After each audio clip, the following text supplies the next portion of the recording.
Olá, amigos do manosinfoco.com.br, aqui é Geopídio Lacerda, professor de Geografia, nessa reta final aí dos nossos estudos até a prova do próximo sábado, aí do dia 24, a prova do Enem. Hoje o tema da nossa aula vai ser regionalização do Brasil.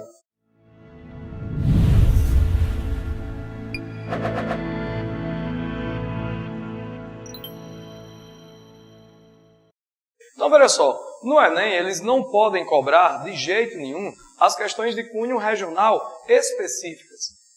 Por exemplo, uma questão que diz respeito a apenas à região sul do Brasil e que poderia levar como vantagem para os alunos dessa região uma resposta muito mais fácil. Mas, no conteúdo, nas habilidades e competências do Enem, você vai encontrar também questões de cunho do regionalismo. Já caíram questões sobre a região Nordeste, sobre a região Sul e etc. Ok? Então, o que é que você não deve esquecer de maneira nenhuma para a prova do Enem sobre regionalização do Brasil? A primeira questão é que a necessidade da regionalização do Brasil está ligada à necessidade que se impõe a partir do tamanho do espaço. Nós temos um país que todos sabem é de dimensão continental. Nós temos dimensões de mais de 8,5 milhões de quilômetros quadrados de área. E isso faz com que haja necessidade de dividir esse território em regiões para que fique muito mais fácil tanto o estudo do próprio espaço geográfico como até a interferência antrópica nesse espaço. E para isso são utilizados aqueles princípios da geografia que a gente estudou lá no comecinho do ano, lá nas categorias principais da ciência geográfica. Nós vimos que a geografia trabalha sobre 5 categorias. O conceito de lugar, que é aquela parte mais íntima do espaço geográfico, onde nós construímos as relações do cotidiano. A noção de território, que é onde uma determinada parcela da sociedade impõe o seu mando sobre o espaço. Então, o território tem a ver com o mando, por isso que ele tem a ver com a geopolítica. A gente vai trabalhar na categoria de paisagem, onde você pode visualizar os elementos naturais e sociais que compõem o espaço. A categoria de espaço geográfico, que é a ideia de Milton Santos de espaço total, é todo o espaço que já foi redesenhado, e também, nesse caso específico, a categoria de região. Então, qual é o conceito de região? Você pode encarar a região como sendo uma parcela do espaço que tem características próprias e que essas características próprias servem para diferenciar de outras parcelas. Então, o conceito mais simples, o conceito rasteiro de região, seria esse. A região pode ser entendida como uma parcela do espaço geográfico que possui características próprias e que essas características próprias servem para diferenciar de outras regiões ou de outras áreas. Certo? Isso, no caso do contexto do espaço geográfico brasileiro, é de suma importância devido, como já falei, ao tamanho do território. Nós temos um território de mais de 8,5 milhões de quilômetros quadrados de área, com uma diversidade natural e humana muito grande, muito intensa, o que leva a essa necessidade imperiosa de, para que estudar o território brasileiro, fazer a divisão em regiões. Certo? Quais são as regionalizações ou as formas de regionalizar o espaço brasileiro?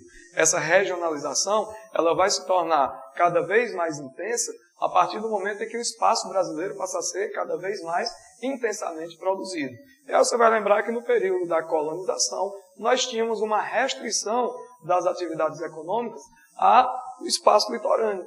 Então não tinha tanta necessidade de regionalizar o espaço, já que nós tínhamos um espaço ainda pequeno, um espaço curto. Então nós vamos ter esse processo de regionalização muito mais latente a partir do século XX, sobretudo a partir da Era Vargas, quando começa o processo de desenvolvimento e integração do território brasileiro a partir da industrialização e da urbanização. Tranquilo? Então nós temos atualmente, depois de passados por várias propostas de regionalização, 2 regionalizações que devem ser analisadas. A primeira regionalização que a gente vai observar é a chamada classificação regional oficial do Brasil. Ah, professor, se é oficial, é porque emana do Estado? Exatamente. A classificação oficial do espaço brasileiro em regiões emana do Instituto Brasileiro de Geografia e Estatística, que, como vocês sabem, obviamente, é um órgão do Estado brasileiro, é um órgão público, é o responsável pela organização dos dados geográficos do espaço brasileiro. Então, é o IBGE que vai classificar de forma oficial, não esqueça desse detalhe, classificação do IBGE é a classificação oficial da regionalização do Brasil. E segundo o IBGE, que vai utilizar critérios principalmente naturais e políticos, nós temos 5 regiões do Brasil. É aquela historiazinha que é muito mais antiga do que caminhar para frente. Você vai ter divisão regional do Brasil pelo IBGE, 5 macro-regiões. Né? Quais são essas regiões? Norte, Sul, Centro-Oeste, Sudeste e Nordeste. Ah, professor, mas isso é muito antigo, ainda cai na prova? Ainda. As características de cada uma dessas regiões, a forma como ela foi classificada, como foi regionalizado o espaço, ainda são questões latentes que ainda são cobradas nas provas dos vestibulares e também na prova do Enem. Então, recapitulando, divisão oficial do IBGE. O que é que nós vamos encontrar? 5 macro-regiões. Quais são os critérios? Critérios naturais e critérios políticos, principalmente. São só esses? Não. Mas, sobretudo, critérios naturais e políticos. Professor, por que você está dizendo que a classificação das regiões tem um critério natural? Porque ele vai se basear muito nos aspectos ligados à paisagem, climato-botânica. Né? Se você pegar os elementos da região norte, por exemplo, você vai ter uma presença muito maior da floresta equatorial e do clima equatorial. A região centro-oeste é a do Cerrado, a do nordeste da Caatinga, a região sul dos Campos e Araucárias, a região sudeste da Mata Atlântica. Mas não são só esses aspectos que são levados em consideração. Esses são os mais importantes, os mais latentes. Ah, tem outros? Óbvio, a questão política. Um dos objetivos da classificação do IBGE é fazer uma divisão regional do território brasileiro, de forma que essa classificação sirva para o Estado lançar mão de um processo de integração regional. E esse processo de integração passa a ser utilizado a partir do momento em que você tem uma interferência na geopolítica. Então, o que é que vão ser criados depois da divisão regional oficial do Brasil? As chamadas e famosas Superintendências de Desenvolvimento Regional, que lá na sua origem nós tínhamos 5. Né? Aliás, 4, o Sudeste nunca teve a sua superintendência, mas 4 superintendências de desenvolvimento regionais. A Sudã, para o Norte, a Sudene, para o Nordeste, a Sudec, para o Centro-Oeste, e a Sudesul, para a região Sul do Brasil. Como nós temos uma política que emana do Estado para promover o desenvolvimento regional, nós temos que observar nesse processo os princípios do chamado Pacto Federativo. Que quer dizer o quê? Quer dizer que o Brasil é formado pela união dos Estados-membros, dos municípios e do Distrito Federal. E que não deve ter nenhum tipo de tratamento discriminatório entre as regiões brasileiras partindo da União. Então é necessário que, para que haja a imposição, para que haja a colocação em prática de algumas políticas públicas de desenvolvimento regional, é necessário que todos esses Estados-membros eles estejam efetivamente integrados. Tranquilo? Como é que você vai perceber isso na divisão regional? Você vai perceber no critério adotado da fronteira política. É aí que entra o elemento político da divisão do IBGE. Você vai entender a divisão regional do Brasil em 5 macro-regiões e tendo como fronteira da região, não esqueça desse detalhe, segundo o IBGE, a fronteira da divisão coincide exatamente com a fronteira dos Estados Federados. O que é que isso quer dizer, professor? Quer dizer que a região norte termina quando termina o estado do Tocantins e começa o estado do Goiás. Que o Nordeste termina quando termina o estado do Maranhão e começa o do Pará. Que o Sudeste termina quando termina o Espírito Santo e começa a Bahia. Que o Sul começa quando começa o Paraná e termina São Paulo. Ou seja, a divisão da região vai ser de acordo com a fronteira estabelecida pelo Estado-membro. Então, dividiu as regiões do Brasil, associa-se essa divisão, segundo o IBGE, ao Estado-membro. Ou seja, quando termina o Estado-membro, termina a região. Então, veja só, a divisão regional do Brasil vai caracterizar-se, segundo o IBGE, pelo critério político. O que é que isso quer dizer? Fronteira do Estado, fronteira da região. Tranquilo? Qual é a segunda forma de classificação regional do Brasil? Segunda forma de classificação vai ser o critério adotado pela questão socioeconômica. Essa classificação regional, ela é não oficial. É proposta pelos geógrafos, principalmente por Pedro Geisel, que vai fazer essa proposta de divisão regional a partir do final dos anos 60, analisando a configuração geoeconômica, a configuração socioespacial do Brasil. Ou seja, ele tira completamente a relação com os aspectos naturais e com os aspectos políticos. Para essa classificação não oficial ou oficiosa, ela vai levar em consideração apenas as características do desenvolvimento socioeconômico de cada área do espaço brasileiro. E aí nós teríamos não 5 regiões, mas apenas 3. E com a mudança também na nomenclatura.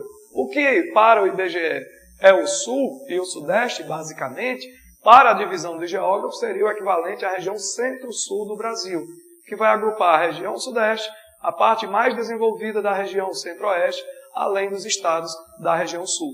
Tá? Além da região Centro-Sul, nós teríamos a região da Amazônia, que vai ficar com a área onde atualmente, pelo IBGE, tem os estados do Norte e a parte menos desenvolvida da região Centro-Oeste e parte do Maranhão. Já o Nordeste seria a região onde tem a área do polígono das secas, mais a região da zona da mata, ou seja, os estados que atualmente pertencem ao Nordeste, com a inclusão do norte de Minas Gerais, do Vale do Jequitinhonha, que é uma região de semiárido, que também está dentro do polígono das secas, mas sem a parte do Maranhão. Já que boa parte da cultura, da sociedade e da economia maranhense tem muito mais a ver com a região norte do Brasil do que efetivamente com a região nordeste. Tranquilo? Então, primeira divisão, divisão oficial do IBGE, 5 regiões, Norte, Centro-Oeste, Sul, Sudeste e Nordeste. Essa classificação engloba os aspectos naturais e os aspectos políticos. Divisão não oficial do IBGE, Amazônia, Centro-Sul e Nordeste. Tranquilo? Agora, o que o Enem vai pedir para que você marque lá como a resposta correta, deve ser as características de algumas dessas regiões. Então vamos lá. Começando pela região da Amazônia, o que é que não pode ser esquecido de jeito nenhum? Que na Amazônia predominam os aspectos naturais da paisagem, clima equatorial, floresta equatorial, né? E que tem 3 pontos interessantes do ponto de vista da economia. Os grandes projetos de mineração e energia. Então você vai lembrar de Jirau e de Belo Monte. São 2 obras estruturantes de hidrelétricas que vão abastecer o desenvolvimento da economia, tanto da Amazônia como do restante do Brasil. Além desse elemento, a Zona Franca de Manaus, área de produção industrial com a zona de livre aduana. O que é uma zona de livre aduana? Uma área livre de cobrança de impostos de importação e de exportação.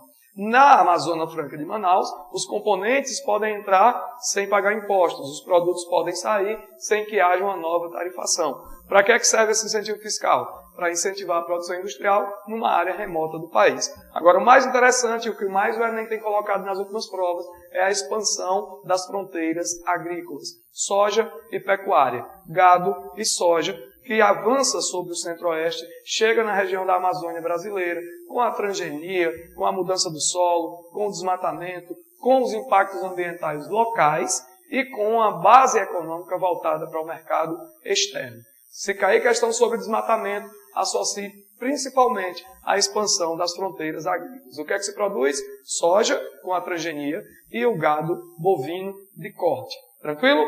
Região Nordeste do Brasil é a região mais heterogênea de todas as regiões.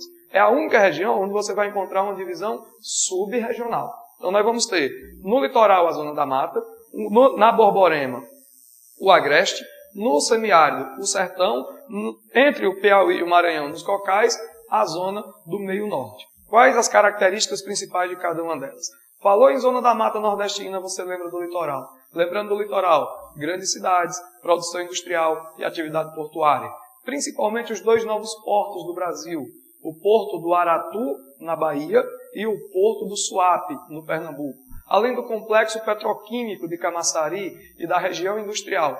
tanto de Recife como de Salvador. Isso caracteriza a zona da mata. Se tem indústria, as cidades são grandes. Se tem litoral e tem porto, tem ligação com o comércio externo. A densidade demográfica é maior e os impactos sociais e ambientais, obviamente, também. Tá? Região do Agreste é a região do entorno da Borborema.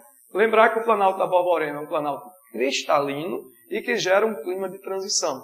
Nem tão seco como o do sertão, nem tão úmido como o da zona da mata.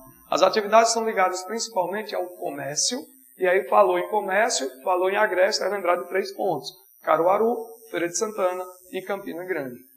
Campina Grande, Paraíba, Caruaru, Pernambuco, Feira de Santana, Bahia. A atividade principal dessas cidades de porte médio é o comércio, principalmente o comércio varejista.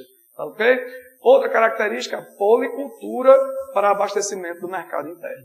Enquanto na zona da mata tem monocultura de cana-de-açúcar para o mercado externo, aqui no Agreste você tem a policultura, frutos, alimentos e hortaliças para o abastecimento do mercado interno. Tranquilo?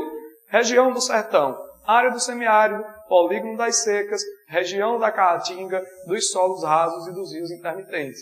Essas são as principais características naturais.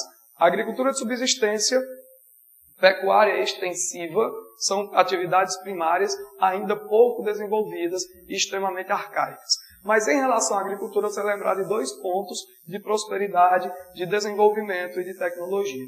Uma região chamada de Oeste da Bahia, onde destacam-se 2 municípios, uma cidade chamada de Barreiras e outra chamada de Luiz Eduardo Magalhães. Falou em Barreiras, Luiz Eduardo Magalhães, Oeste da Bahia, Cerrado Nordestino, produção de soja para o mercado externo. Né? Falou de agricultura moderna, você vai lembrar do Médio São Francisco, irrigação, frutas para o mercado externo. Produção de melão, manga, uva, né? Vinícolas, tá? Com irrigação, com gotejamento, com tecnologia e que também abastece o mercado externo. Tranquilo? Região do meio norte é a região de transição e aí você tem 2 características. A primeira, do ponto de vista natural, a vegetação dos cocais. E na vegetação dos cocais, o extrativismo do coco babaçu é uma atividade econômica importante, arcaica, porém extremamente tradicional. Você vai ter uma alusão da cultura do Maranhão, principalmente, a essa questão do extrativismo. E o que é que está acontecendo? A expansão da fronteira agrícola da soja, que acaba desativando as antigas áreas de extrativismo com a eliminação da mata de cocais. Soja, lembrar do mercado externo. Tem um quadriláterozinho imaginário chamado de Matopiba.